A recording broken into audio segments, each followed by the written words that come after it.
I never thought I'd be the kind of person who would sit down and write something like this, but after everything that happened, I feel like I owe it to myself to finally tell the story.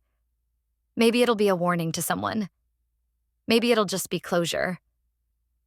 Either way, this is my story, and I'm telling it exactly as I lived it. I grew up believing family was everything.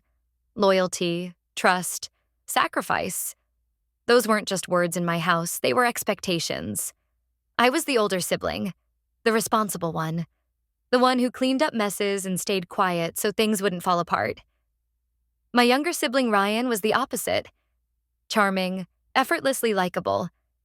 The kind of person who could smile their way out of anything. And for some reason, everyone, especially our parents, always saw him as the golden child. At first, I didn't mind. I told myself it was normal. Younger kids get more attention. I worked harder, stayed invisible, and learned to handle things on my own. When Ryan messed up, it was brushed off as, he's still learning. When I messed up, it was a disappointment. Over time, that imbalance became the background noise of my life. Things really started changing when we both became adults. I worked my way through college with loans and part-time jobs. Ryan dropped out after a year, but somehow always had money. My parents helped him with rent, paid off his credit card debt, and let him move back home whenever things got stressful. Meanwhile, I was told I needed to learn independence. I didn't complain. I swallowed it like I always did. After college, I landed a decent job at a mid-sized company. Nothing glamorous, but it was stable. A year later, Ryan asked if I could refer him. He said he wanted to turn his life around. Against my better judgment, I vouched for him. I coached him for interviews, helped fix his resume, and put my reputation on the line. He got hired. At first, things seemed fine. Then little things started happening. Credit for ideas I knew I'd shared privately somehow showed up with his name attached. Colleagues began treating me differently, colder, more distant. I found out later that Ryan had been telling people I was difficult to work with, that I took advantage of him, that I was threatened by his potential. I confronted him once, calmly. He laughed it off and told me I was being paranoid. Then came the real betrayal. One morning, I was called into HR. I walked in thinking it was a routine check-in. Instead, I was handed a printed email chain. Screenshots, allegations, claims that I had manipulated reports and created a hostile work environment.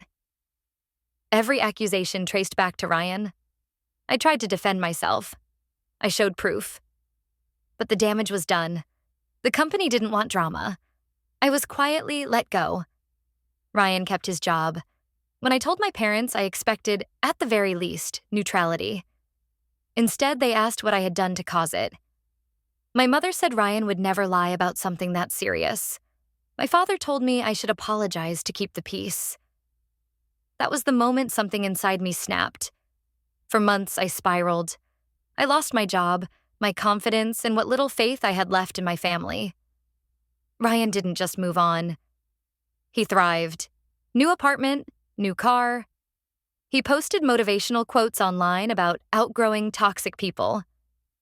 I was the unspoken reference. But here's the thing about being underestimated your entire life. You learn how to observe. And Ryan had one major flaw. He was careless. While I was helping him early on, I'd noticed patterns. Exaggerated credentials, shady freelance claims, side projects that didn't quite add up. At the time, I ignored it. Now, I paid attention. I took a temporary job unrelated to my field just to survive. Nights were spent documenting everything. I didn't stalk him. I didn't hack anything. I simply collected what he left in plain sight. LinkedIn posts that contradicted his resume. Old emails he'd forwarded me months ago. Public records. Company policy documents. Then I discovered the big one. Ryan had been billing freelance clients while using company resources. Something explicitly forbidden. Worse, he had inflated results in reports sent to upper management. I cross-checked numbers. They didn't match internal data. I didn't rush. I waited. I found a new job. Better than the last one. Stable. Quiet. Once I no longer needed anything from him, I prepared a clean, factual package. No emotion, no accusations, just evidence. I sent it anonymously to the company's compliance department. Then I waited. 3 weeks later, Ryan called me for the first time in months. His voice was shaking. He asked if I'd heard anything about an internal audit. I told him no. Calmly, truthfully. A month after that, he was terminated, but that wasn't the end. Once the company started digging, they kept digging. Former clients came forward. One of them sued. His reputation collapsed almost overnight. The same parents who once defended him now asked me if I could talk to him and help smooth things over. I said no. Ryan tried to confront me eventually. He showed up at my apartment unannounced, angry and desperate. He accused me of ruining his life. For the first time, I didn't stay quiet. I told him he had done that himself. I had only stopped protecting him. He left without another word. It's been over a year now. Ryan is still struggling.